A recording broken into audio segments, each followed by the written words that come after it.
ছোট ছোট বাবুদের দেখতে পাচ্ছি, সবাইকে শুভেচ্ছা এবং সাথে যারা আছেন, আমার সাথে যিনি আছেন জনাব তৌফিক ইলাহি চৌধুরী বীর বিক্রম, বাংলাদেশের ইতিহাসের অংশ।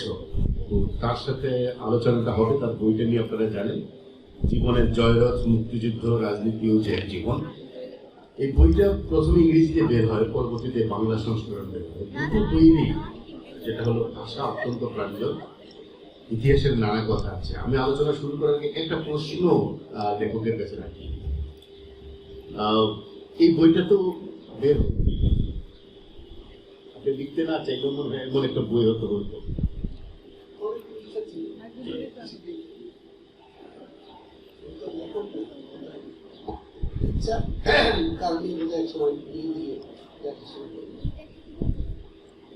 আমাদের সোনামণিরা এসছে, ওদেরকে আমরা বড়দের গল্প বোঝানি বলবো, সেটা একটা কথা।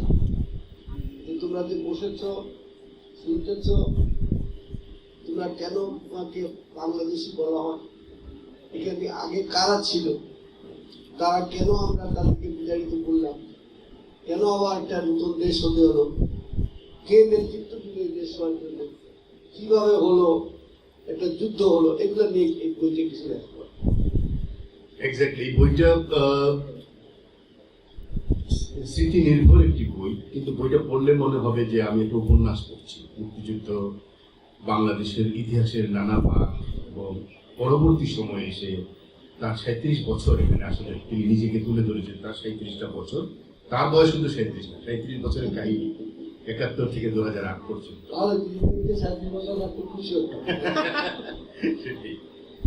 একটা জিনিস হলো, এই যে জীবনের জয়রথ বলছেন, কিন্তু একদম প্রাক কথনে আমি যদি যাই তাহলে দেখতে পাচ্ছি আপনি বলছেন কোন ধরনের আনুষ্ঠানিক সম্বর্ধনা ছাড়া একা অফিস থেকে বিদায় নিতে চলে যাওয়া, আপনার যেখান থেকে আপনি বিদায় নিলেন, রিটায়ার করলেন, এটা কি আপনার কাছে জয়রথ মনে হয়েছে নাকি এটা অন্যরকম কিছু মনে হয়েছে?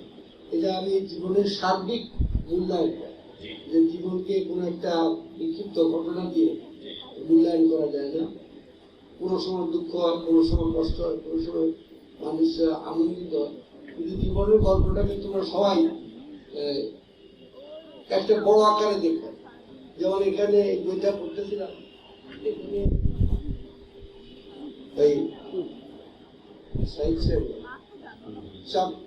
সবই কি সুন্দর করে বলতেন যে বঙ্গবন্ধু ছেলেবেলায় কেমন ছিল, ছেলেবেলা থেকে কিন্তু উনিও কিন্তু চোখের ওষুধ বা বেরিয়ে ওষুধ এসেছিল, 3 বছর পড়াশোনা করতে পারে, কিন্তু এরপর তার জীবনটা তো জয়ের গল্প। সেই জন্য জীবনটা সবসময় সবার জীবনে একটা জয় যাত্রা। আপনার এই বইয়ে ইতিহাস আছে, কিন্তু একই সাথে উপন্যাসের এলিমেন্ট আছে, প্রকরণ আছে, এবং আপনি যখন লিখছিলেন তখন কি আপনার কাছে মনে হচ্ছে আপনি উপন্যাস লিখছেন নাকি স্মৃতি নির্ভর প্রবন্ধ লিখছেন? কথা একটু লম্বা হয়ে যায়। আমার শ্বশুর কবিতা শুরু, আমি স্বাধীনতার পর পরে উনি আমার গল্প শুনে বলে তুমি লেখো তো, তা আমি ধরো 100 পৃষ্ঠার মতো লেখে মনে দিলাম। বলে তুমি আমাকে বললা লিখলে, বল কেন, ওই কোনোদিন কোনো কিছু লিখতে হবে, তুমি মনে করো সামনে একজন কেউ আছে, তাকে গল্প করতেছে, সুতরাং ওই মানুষটাকে সামনে আনতে পারলে তোমরা যখন কিছু লেখবা, গল্প লেখবা, একটা মানুষকে সামনে চিন্তা করতে হবে, ওকে করতেছে, তাতে হয় কি সহজ হয়ে যায়, লেখাটাও সহজ হয়ে যায়। সেরকম একটা বাক্য দেখতে পাচ্ছি যে আপনি যখন অবসর নিলেন চাকরি থেকে, তিনি বলছেন এক লহমায় আমি হয়ে পড়লাম নিঃসঙ্গ, ক্ষমতা আর কর্তৃত্বময় যে জীবনে অভ্যস্ত হয়েছি তার হলাম নির্বাসিত। এই যে নির্বাসিত হলেন, পরবর্তীতে ঠিকই আবার এনগেজ হয়েছে। এই যে মানুষ একটা সময় গিয়ে সত্যি সত্যি তার সমস্ত পারিপার্শ্বিক অবস্থা থেকে, তার ক্ষমতা থেকে, তার সমস্ত শক্তি থেকে নির্বাসিত, ওই সময়টার ফিলিংটা কিরকম থাকে? একজন মানুষ ক্ষমতা সর্বোচ্চ করেছিল, আবার ফিরে গেল জায়গা থেকে, কিন্তু তিনি আসলে নতুন কিছু পেতেও যাচ্ছে, শুধু তো নির্বাচিত হচ্ছে। তখন তো এটা জানতাম, তখন যখন দেখেছি আমি একটা অফিসে 37 বছর ধরে 32 বছর ধরে কাজ করেছি, আমি বেড়ে যাচ্ছি, কেউ আমাকে বিদায় বলতেছে না, সুতরাং এই অভিজ্ঞতাটা আমি কোনোদিন আশা করি। সেই জন্য পরে যে জীবনে আমার যে সুযোগ আসলো, এটাও তো অনেকটা বাক্যচক্রের ব্যাপার, যে হবে যে কি হবে না হবে জানতাম না। সেজন্য মানুষের জীবনে ভাগ্যটা আমি ওই সেন্সে বলতেছি না, মানে নিয়তির একটা হাত আছে মানুষের, কে কোন দিকে যাবে, কে কোথায় যাবে। তোমাদের জানাই যে ওনার বইতে যদি তোমরা পড়ো তাহলে দেখতে পাবা গাছের প্রতি ভালোবাসা। একটা গাছ মরে যাচ্ছিল, কিন্তু সেই গাছটা যেন বেঁচে থাকে উনি ওমরা করতে গিয়ে তিনি দোয়া করছেন গাছটার জন্য। তারপরে সেই গোয়ালিনী বুড়ি, যার যিনি আপনার বনানী এলাকা, সেই বুড়ি নিঃসঙ্গ বুড়ি, এই যে বুড়ি এবং গাছ, এই দুইটা আমার কাছে মনে হয়েছে পুরো বইটা পড়ে একটা আলাদা চ্যাপ্টারে আসলে হতে পারত, অথবা আপনি হয়তো আবার লিখবেন দুজনকে নিয়ে দেখি। আসলে মানুষের অভিজ্ঞতা সবচেয়ে যেটা গভীর অভিজ্ঞতা, সেটাই কিন্তু মানুষের জীবনকে নিয়ন্ত্রণ করে। অনেকের মা বাবার কাছে একটা গভীর অন্তরঙ্গতা হয়, সেটাই কিন্তু মানুষের জীবনে। আমাদের বয়সের পরে একটা বুড়িটা বললেন, একটা বুড়ি আমাদের বনানী বাসা পাশে থাকে, কোনো ঘর তোর কিছু ছিল না, ঘরটা দিয়ে কোনো মতে জীবনযাপন করছে। আমার যে বয়স অল্প, সেই জন্য আমি যখন রিটায়ার করেছি কিছু নাই, তো যাওয়া আসার পথে পার্কে তার সাথে কথা, এই থেকে আমাদের মধ্যে একটা বন্ধুত্ব হয়ে গেল। সেই বুড়ি যখন একটা ঝড়ের মধ্যে নিপতিত হলো, যে ঝড় সব কিছু ছিল বলে একটা বড় ঝড় হয়েছিল, তোমাদের জন্য হয়নি, সেই ঝড়ে সব ভেঙে চলে গেছে। বুড়ির ছোট্ট ঘর বাড়ি জিনিসপত্র সব ঘর নিয়ে গেছে, কিন্তু তার এত বড় সাহস ছিল যে ওই অবস্থায় থেকে তার গরু ছিল, গরু ছিল, সেই গরুগুলাকে কেমনে সে এই বিপর্যয় থেকে বাঁচাবে, সেটা দৌড়াদৌড়ি করছে। এটা মানুষের এই অর্জনের একটা বিরাট উদাহরণ। মানুষ গরিব হতে পারে, নিঃস্ব হতে পারে, কিন্তু তার যদি জীবনে একটা লক্ষ্য থাকে তাহলে সে অনেক গুরুত্ব। আমি বলবো পুরো অবস্থা বুড়ি আপনার জন্য আপনি যখন আপনার যখন ধরে নিয়ে যাওয়া হলো তখনও বুড়ির একটা এক্সপ্রেশন আছে, সেই জায়গাটা আসবে, কিন্তু আমরা একটা অন্য কঠিন জায়গায় যাই। সেটা হলো 2006 সালে যে বাংলাদেশে যে ঘটনাটা ঘটলো, এটা নির্বাচন হতে গিয়ে পর্যন্ত হলো না, এবং 1/11 নামের বিশাল কাহিনী বাংলাদেশের নিপতিত হলো, যার ভিত্তি অনেকের মতো না। প্রশ্নটা হলো 2001-এর আগে, 2001-এর পরে বাংলাদেশের আমলাতন্ত্রের যে রাজনীতির কথা আপনি বলেছেন, আমি নিজেকে পৃষ্ঠা নম্বর 17-তে আমলাতন্ত্রের দলীয়করণ হয়ে গিয়েছিল, সরকারি কর্মচারীরা পেশাভিত্তিক সংগঠনগুলোকে জাতীয় নির্বাচনের জন্য প্রতিদ্বন্দ্বিতার হাতিয়ার হিসেবে ব্যবহার করছিল। এর কি পরিবর্তন আর সম্ভব নাকি উত্তরণ সম্ভব? কারণ আপনি তো সিভিল সার্ভিসে ছিলেন, সিভিল সার্ভিস তো প্রজাতন্ত্রের কর্মী হিসেবে মানুষের জন্য, তো সেই জায়গায় এদের এই যে পলিটিসাইজেশনটা হলো, দলীয়করণটা হলো, আমলাতন্ত্রকে রাজনীতির বাইরে এটা আপনাকে কঠিন প্রশ্ন। যেমন আমি জীবনের বড় অভিজ্ঞতায় আমি সেই শুরু উত্তর পাই। কোনো সময় ভেবেছি যে ধরেন আমেরিকার নতুন প্রেসিডেন্ট আসলো, তার সমস্ত স্তর পর্যন্ত সমস্ত কর্মকর্তাকে নিচে নিয়ে আসে, যে তার বলা যায় তার পার্টির বা তার মতাবলম্বন, কিন্তু সেটাও যে ভালো সেটাও আমি জানি না, তারও কিছু ডিফিসিট আছে। এটা আমি আপনাকে প্রশ্ন উত্তর দিলাম, এটা আমি এখন কিছু প্রত্যাশা জীবনে আমি বললাম জয় সবসময় জীবনের প্রতি প্রত্যাশা। এই যে প্রত্যাশার জায়গাটা সেখানে তাহলে আমরা সেই দিকে তাকিয়ে থাকলাম, কিন্তু আপনার 1/11 সময়কার যে অভিজ্ঞতা, মিথ্যা সাক্ষী দেওয়ার জন্য তৎকালীন প্রধানমন্ত্রীর বিরুদ্ধে, শেখ হাসিনার বিরুদ্ধে 96 প্রধানমন্ত্রীর বিরুদ্ধে দিল্লি আপনাকে শেষ পর্যন্ত কারাগারে নিক্ষেপ করেছিল। প্রশ্নটা যেটা হয় যে আপনার বই আমি লিখতে পেলাম যে আপনি নামটা লিখছেন না, ব্রিগেডিয়ার অমুক বা মেজর অমুক এভাবে লিখছেন।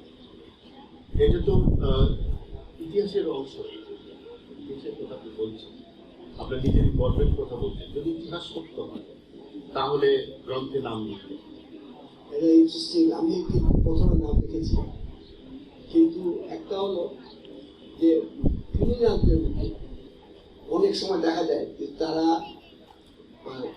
ক্রাইম করে একটা নাম করে,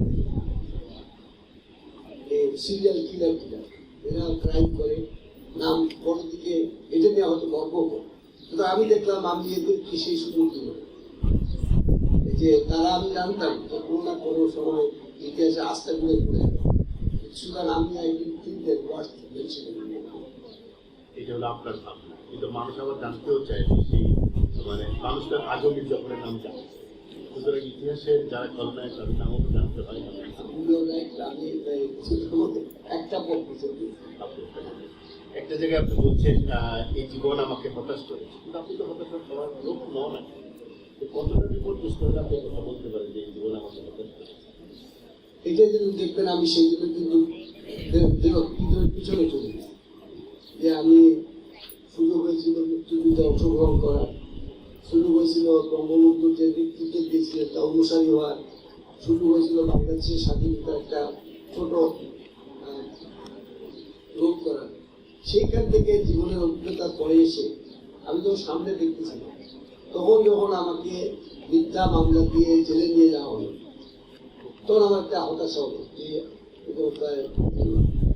লাইফের দিন বাধা আমার প্রতি হতাশা আসে, এটা মানুষের মধ্যে আসে, কিন্তু হতাশাটাকে জয় করে নিতে সেই জন্য নতুনভাবে যদি চিন্তা করা দেখুন, পরে আমি ছোট ছোট জিনিস নিয়ে আমি জেলের মধ্যে আনন্দ পেয়েছি, এই সেটাও আনন্দ কিন্তু করা যায়। এবং যে জীবনে আপনার দোতলায় ছেলে যারা ছিল তাদের সাথে আপনার সম্পর্ক নিয়ে আমরা অনেকগুলো চেষ্টা করছি। একটা কথা যেটা আপনি হতাশ হয়েছেন, আপনি তো আবার একই সাথে তান্ত্রিক জায়গায় চলে গিয়েছেন। লেখারের জায়গায় আপনি বলছেন যে আন্ডারওয়ার্ল্ডের মাফিয়া চক্র এবং তৎকালীন শাসন ব্যবস্থা, কিন্তু তারা আবার রাষ্ট্রশক্তির আশীর্বাদ করছে। এই যে তান্ত্রিক জায়গায় যারা আন্ডারওয়ার্ল্ডের মতো কাজ করছে, তারা আবার রাষ্ট্রশক্তির আশীর্বাদ করছে, এগুলো তো আপনি সাংবাদিক সাহসী করছেন। এই যে আপনি যেটা আগে বলেছিলেন যে কি ধরনের শাসন ব্যবস্থা হওয়া হয়, এটা একটা আমাদের বাংলাদেশের স্বাধীনতার সাথে জড়িত আছে।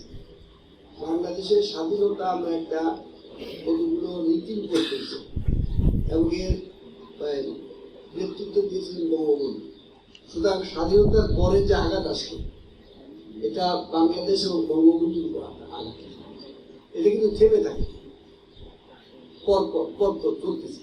বা প্রধানমন্ত্রী শেখ হাসিনার জীবনের কতবার আক্রমণ করা হয়েছে, কেন? এটা তো ভালো কাজ হত্যার চেষ্টা করে।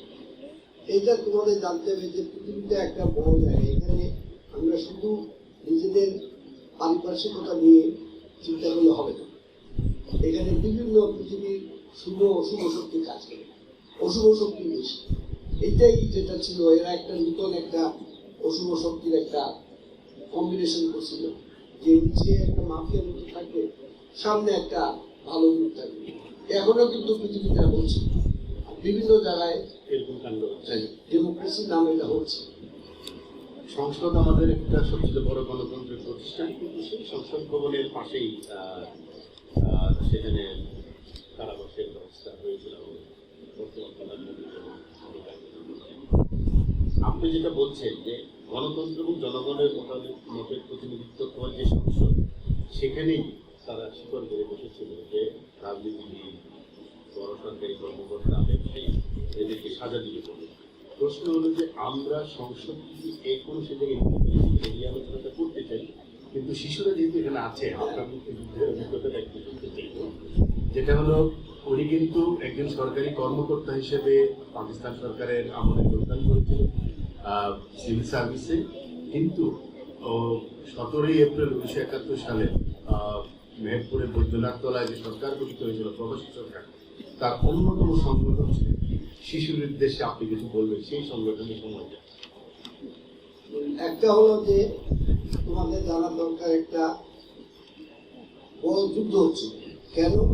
এই ঢাকা শহরে হাজার হাজার মানুষকে 25 মার্চ রাত্রে হত্যা করা হয়েছে। এখন তোমরাও যদি কোনো সময় কাউকে এরকম অবিচার হয়, ঢুকে দাঁড়াবো। ঠিক তোমাদের মতোই আমরা ওই সময় যেহেতু এত মানুষের উপর হত্যা করা হয়েছিল, আমরা উঠে দাঁড়াবো। এইটার জন্য বঙ্গবন্ধু আমাদেরকে প্রস্তুত করেছে, আমাদেরকে বলতে আপমন সমস্যা। আমরা হয়তো সরকারি চাকরিজীবী হিসাবে এটার মধ্যে যাওয়ার কম সুযোগ ছিল বা কম সম্ভাবনা ছিল। সেই সুবাদ থেকে আমরা নিজেরা সংগঠন করলাম এবং আমি আমার সরকারি চাকরি ছেড়ে দিয়ে আমি সাধারণ মানুষ, ছাত্র, শ্রমিক, ইতিহাস, এই সেনাবাহিনী সহায়তার সাথে মিলে আমি সংগঠন করি। এবং প্রথমে কিন্তু 17 এপ্রিল যাওয়ার আগে আমি বলি আমরা মানুষের সাধারণ জনগণের শক্তি কত বড়। কুষ্টিয়াতে তখন 200 পাকিস্তানি সেনা ভারী অস্ত্র শস্ত্র নিয়ে বসে রয়েছে, কেউ তাদের কাছে আসে। সেই 200 পাকিস্তানি সেনা 27 বেলুচিস্তান হয়েছে। তাদের উপর আমরা গল্পটা লম্বা যে আমরা সবাই মিলে নিরস্ত্র যারা, তারা অস্ত্র সহ যারা আছে সবাই মিলে আক্রমণ করলাম ওদের অবস্থানে। এবং আমাদের শক্তি বললে প্রবাহ সব জড়ো হয়ে গেছে এবং জয় বাংলা বলে স্লোগান দিয়েছে। অতি ওরা ভীত হয়ে গেছে, হায় হায় এ তো লাখ লাখ লোক চলে আসে। মানুষের যখন মনোবল ভেঙে যায় তখন আর কিছু করতে পারে না। তারা সবাই কিন্তু ওখানে মৃত্যুবরণ করেছে, 200-র মধ্যে একজন মাত্র বেঁচেছে। আপনি লিখছেন যে 17 এপ্রিল খুব সকালে আমরা বলতে করছিলাম, আগে রাতে কিছুই খাইনি। বিএপিতে থাকা লোকজনকে জিজ্ঞেস করলাম তাদের কাছে খাবার দাবার আছে কি। মুক্তিযুদ্ধের সময়টা কিন্তু এরকমই গেছে যে মুক্তিযোদ্ধাদের হয়তো অনেক দিন খাওয়া হয়নি। আপনাদের জন্য ডাল ভাত রেখেছি, সাথে খেতে পারি, আপনারা খাবারে ঝাঁপিয়ে পড়লেন। ওই যে সময়টা গিয়েছিল এবং বলা হয় যে ইতিহাসের এমন একটা মহেন্দ্রক্ষণ উপস্থিত হয়েছিল যখন সব মানুষ এক কাতারে চলে এসেছিল। আমলা বলেন, সাধারণ মানুষ বলেন, কিন্তু একটা মানুষ উপস্থিত ছিলেন, সেটা বঙ্গবন্ধু শেখ মুজিবুর রহমান। তার অনুপস্থিতিতে এত বড় একটা কার্যক্রম আপনারা যুদ্ধে গেলেন, কোন টানটা আপনার কাছে মনে হয়েছে? বইটা আমি বোঝার চেষ্টা করেছি, কিন্তু মনে হচ্ছে যে সামনে পেলে জিজ্ঞেস করছি, কোন টানটা আপনার কাছে মনে হয়েছিল জীবনকে বিলিয়ে দেওয়ার জন্য এরকম করে তৈরি হতে হয় মানুষের? এরা মানুষের, যেটা বলছিলাম, মানুষের জীবনের নিয়ন্ত্রণ সবসময় আমাদের হাতে। আমি রাজনীতিতে ছিলাম, কিন্তু 7ই মার্চের জন্য সেটা আমি শুধু অনুপ্রাণিত হলাম না, ওই বয়সে একটা রোমান্টিক ছিল, গল্প করেছি যে বিভিন্ন দেশে স্বাধীনতা করেছে, স্বাধীনতায় যোগ দিয়েছে, একটা এর মধ্যে একটা রোমাঞ্চ ছিল। ওই বয়সে সেগুলো বঙ্গবন্ধু যেভাবে প্রস্তুত করেছিলেন এবং সব কৃষক বললাম, যেটা শ্রমিক, আমরা সবাই একসাথে করেছিলাম। ওয়ারিতে গ্রেট লেভেল মানুষকে যখন যুদ্ধের সম্মুখীন হতে হয় তখন কিন্তু আপনার পাশে সিপাহী, এটার পাশে সেও আপনাকে রক্ষা করতে পারে, আপনিও তাকে রক্ষা করতে পারেন। এবং অত্যন্ত ইন্টারেস্টিং জিনিস যে আর্মিতে জিনিস যত উপরের দিকে যায় তার অস্ত্র তত কম। একেবারে উপরে গেলে হাতে একটা ব্যাটারি, আর নিচে যত যায় তত অস্ত্র, ভারী অস্ত্র, লাইট মেশিন মেশিনের আসে।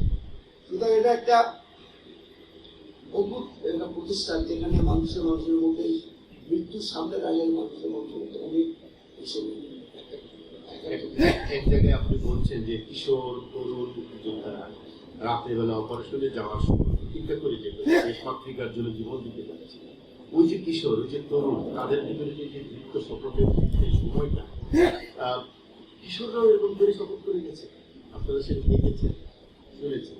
আমাদের ছোট বাচ্চারা হয়তো কল্পনা করতে পারবে না সময়টা যে অগ্নি সময় ছিল, কিন্তু সেই যে আগুন ধরার সময়, সেই সময় থেকে আবার আপনি 1-11-র মতন একটা জায়গায় এসে পৌঁছলেন এবং আপনাকে ওটার ভেতর দিয়ে যেতে হয়েছে। আপনি একটা জায়গায় লিখেছেন যে যুদ্ধ আসলে কোনটাকে বড় লড়াই মনে হয়েছে যুদ্ধটা? আমি মনে করছি এটা একটা বোঝানোর চেষ্টা করছি যে একই ঘটনা, এটা সূত্র ধরে হয়েছে।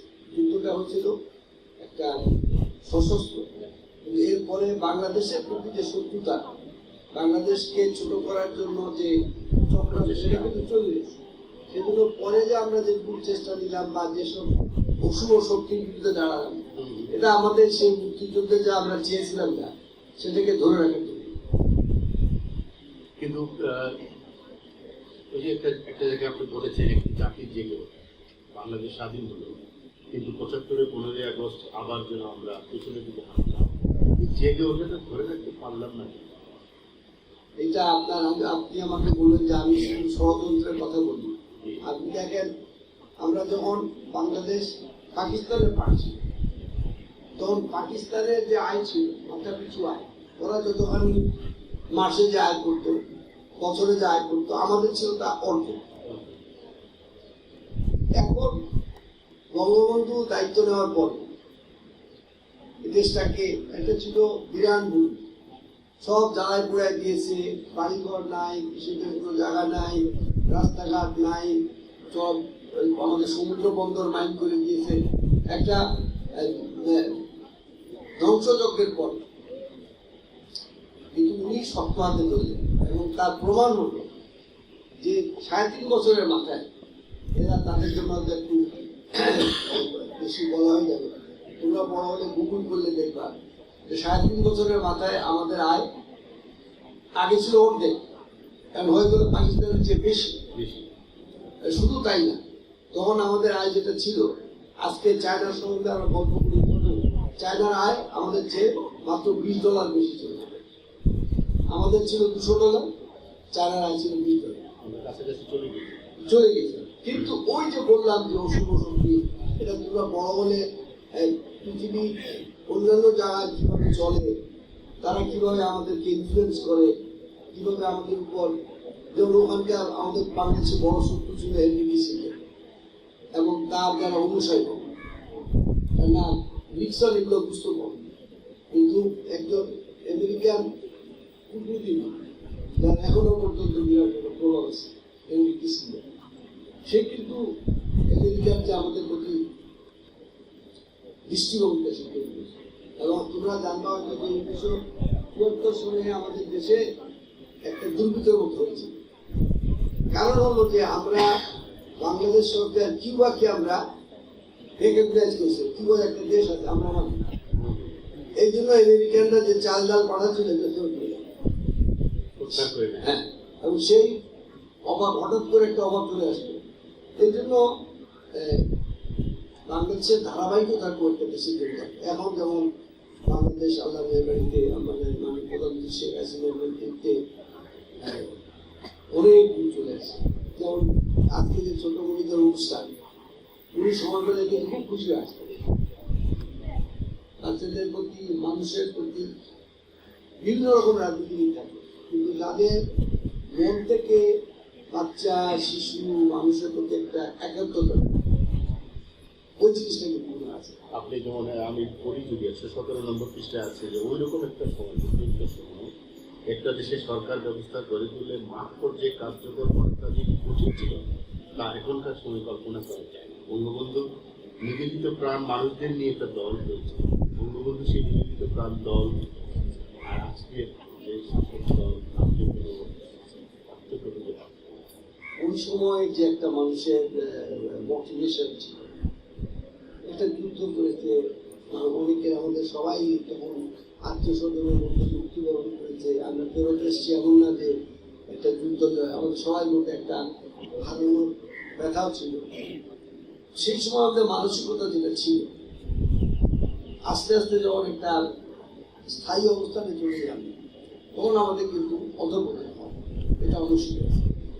সুতরাং ওই রকম যে একটা দল নিয়ে উনি কাজ শুরু করেছিলেন, তাতে রাজনীতিবিদ ছিল, সরকারি কর্মকর্তারা ছিলেন, সবাই মিলে সেটা করা খুব কঠিন। আপনার এই বইতে বেশ কিছু ছবি আছে, আপনার নিজের ছবি, আপনার সন্তানদের ছবি আছে, আপনার সহকর্মীদের ছবি আছে, আপনার বিভিন্ন এক্টিভিটিসের ছবি আছে। ছবিগুলোর দিকে যদি তাকায় তাহলে আমার কাছে একটা অনুভূতি আসে যে হাসি খুশি জীবনের ছবি আছে প্রত্যেকটা, কিন্তু একই সাথে একটা লড়াইয়ের ইতিহাসও আছে। আপনি চিঠি লিখছেন মুক্তিযুদ্ধের সময় কিংবা আগে, পরবর্তীতে স্বৈরাচার বিরোধী আন্দোলনও একজন আমলা হিসেবে আমরা আপনাদের রাজনীতি সর্বোচ্চ পর্যায়ে আছেন আমলা হিসেবে, আবার মানুষের কাতারে চলে আসছে, যখন মানুষ আন্দোলন করছে। আমার নিজেই দেখা আপনাকে এই যে একটা দাম্ভিক অবস্থা, এটি সবসময় আপনাদের কাজ করেছে না, আমি একদম দেখি না, কিন্তু সবসময় মনে হয়েছে যে আপনার যেটা সত্য বা যেটা সঠিক তার পক্ষে যাওয়া আমার হয়তো পারিবারিক শিক্ষা থেকে ছিল, বা হয়তো আমি বন্ধু বান্ধবের কাছ থেকে শিখেছি, বা বা শিক্ষকের কাছে শিখেছি। এটা একটা যে কথা মনে করতেছে আপনার, তোমরা শোনো, এই ভারতের প্রেসিডেন্ট ছিলেন, এই শোনো, শুনতে হবে শুনতে হবে। ভারতের প্রেসিডেন্ট ছিলেন কালাম, ডক্টর কালাম। উনি ভারতের এই যে রকেট যেগুলো সব উনি কিন্তু ওই রকম বলতেন। উনাকে জিজ্ঞাসা করেছিল যে লেখাপড়া কিভাবে হবে, উনি বললেন যে দেখো, প্রাইমারি স্কুলের পরে যা শেখার সে হয়ে গেছে। প্রাইমারি স্কুল থেকে বেরোতে হতে তুমি মানুষকে ভালোবাসবা কিনা, তুমি ওদের কথা শুনবা কিনা, তুমি সব পথে থাকবা কিনা, এগুলোর একটা প্রস্তুতি হয়ে যায়। সেই জন্য হয়তো আমি বুঝতে পারতেছি না, কিন্তু আমাদের প্রাইমারি শিক্ষক যারা ছিলেন, আমাদের প্রাইমারি স্কুলে যারা শিক্ষক ছিলেন, তারা অন্যরকম ছিলেন। যেমন তোমরা এখন শুনবা শিক্ষা, শিক্ষা ব্যবস্থা, আমরা তখন শুনতাম শিক্ষা আর দীক্ষা। দীক্ষা বলে একটা জিনিস ছিল, এই সেই দীক্ষাটা হয়তো আরেকদিন সুযোগ পেলে ওনারা বলবেন, ডিস্ট্রাকশন বলতে পারেন যে দীক্ষা জিনিসটা কি। শিক্ষার সাথে দীক্ষা না থাকলে কিন্তু এটা পরিপূর্ণতা আসে। আপনি বেসামরিক আমলা হিসেবে চাকরি জীবন শুরু করেছিলেন, যুদ্ধে গেলেন, যুদ্ধবিদ্যা রপ্ত করেছিলেন, আপনি তো র্যাঙ্কও পেয়েছিলেন। সামরিক বাহিনীর দিকে না গিয়ে আবারও ফিরে এসেছেন এই জায়গায়। ওই সময়টাকে আপনার কাছে মনে হয়েছিল যে বাংলাদেশকে দেখতে চেয়েছিলেন? আমি দেখি যে আপনি বলছেন যে মেজর মঞ্জুর আপনাকে বলছে সেনাবাহিনীর ভাষায় বলতে গেলে beyond the call of duty আপনি সমস্ত ধরনের যুদ্ধবিদ্যা রপ্ত করেছিলেন। কখনো কি মনে হয়েছিল, এই বইটা সে উত্তরটা পাইনি, কখনো কি মনে হয়েছিল যে আপনি আসলে একটা বুদ্ধিমরা জীবন আরো বেটার হতো আপনার জন্য? বোধ হয় না, আমি মানসিকভাবে ছিলাম, তাহলে একটা প্রয়োজনের খাতিরে আমি গিয়েছিলাম, একটা দেশের ডাকে গিয়েছিলাম। আমাকে আদুতে কমিশন দেওয়া হয়েছিল, ডেকোরেশন পেয়েছি, কিন্তু ওটা একটা অন্য একটা জগৎ। সেখানে মূর্তি ছাড়া অন্য একটা অপার্থিব জগৎ। সেখান থেকে যখন এই ধরাধামে আসলাম, তখন আমি আমার একটা সিভিলিয়ান হিসেবে আমি জীবনযাপন করতে আগ্রহী ছিলাম। সেদিন আবার ফেরত চলে আসলাম। জায়গায় থাকতে চেয়েছেন না, ওইভাবে বলবো না, এটা কাজ করবে, নীতি নির্ধারণটা তো অনেক বড় জিনিস, কাজ করতে চেয়েছেন। তা আমরা শেষ করতে চাই আলোচনা। বইটা নিয়ে আমার মনে হয় যে অনেক প্রশ্ন আছে, কিন্তু বাচ্চারা এখানে অপেক্ষা করছে। আমি কয়েকটা কথা বলি। যে বইটা আপনারা দেখছেন, এটার একটা ইংরেজি সংস্করণ আছে, প্রথমে ইংরেজি পরে বাংলা হয়েছে। জীবনের জয়রথ, মুক্তিযুদ্ধ, রাজনীতি ও জীবন, 37 বছরের কাহিনী। এখানে একজন মানুষের জীবনের সংগ্রাম আছে এবং কর্মজীবনে নানা কথা উঠে এসেছে 1971 সাল থেকে 2008 পর্যন্ত। এই বইয়ে ইতিহাস আছে, কিন্তু আমি দেখতে পেয়েছি এই বইয়ে আসলে উপন্যাসের মতো কাহিনী আছে। 71 সালে 17 এপ্রিল মুজিবনগর সরকারের যে শপথ অনুষ্ঠান, সেই শপথ অনুষ্ঠানে তিনি ঘটনার সাক্ষী এবং একই সাথে সংগঠক ছিলেন। 2007 সালে মিথ্যা সাক্ষী না দেয় বর্তমান প্রধানমন্ত্রীর বিরুদ্ধে তাকে জেলে যেতে হয়েছে। পুরো বইটা আমি যদি পড়ি, আমি বলবো ভাষা প্রাঞ্জল, ইংরেজি এবং বাংলা দুটো ভাষাই অসাধারণভাবে লেখা হয়েছে। সবচেয়ে বড় কথা, বাংলাদেশের বইগুলোতে খুব কমই ভালো সম্পাদিত হয়, এই বইগুলো কিন্তু খুব সুন্দর করে সম্পাদিত হয়েছে। আরেকটা হলো যে আমাদের আশা নিরাশা থাকে মানুষের জীবনে, কিন্তু তার ভিতরে যে জীবন, প্রকৃতি এবং পৃথিবীকে অনন্য ভালোবাসা যায়, তার কিছু কথা এখানে উঠে এসছে। আমি যে একটা দৃষ্টান্ত দিয়েছি, গাছের প্রতি ভালোবাসা, বইয়ের প্রতি ভালোবাসা, এবং তার সন্তান, নাতি নাতনি প্রত্যেকে দিন শেষে যে তিনি খুবই পারিবারিক মানুষ, এত কিছু পড়ে সেইটা আমি দেখতে পাই। বইয়ের পড়তে পড়তে আমি বলবো আমাদের অর্জনগুলো কিভাবে হারিয়ে গিয়েছে সেই বেদনার কথা উঠে লেখা। একটা শেষ একদম চ্যাপ্টারে তার একটা কথা আছে, আমার কাছে মনে হয়েছে যে আমাদের সবার জন্য খুব গুরুত্বপূর্ণ। দুঃস্বপ্নের পালা শেষ, শীত এসে গেল, আমাদের এখানে শীত আসছে, বসন্ত কি খুব দূরে, বসন্ত বৃষ্টি খুব দূরে নয়, আপনি বসন্তময় জীবনযাপন করুন, সেই প্রত্যাশা করছি। একজন মুক্তিযোদ্ধাকে আমরা সবাই সেলুট দিই। ধন্যবাদ।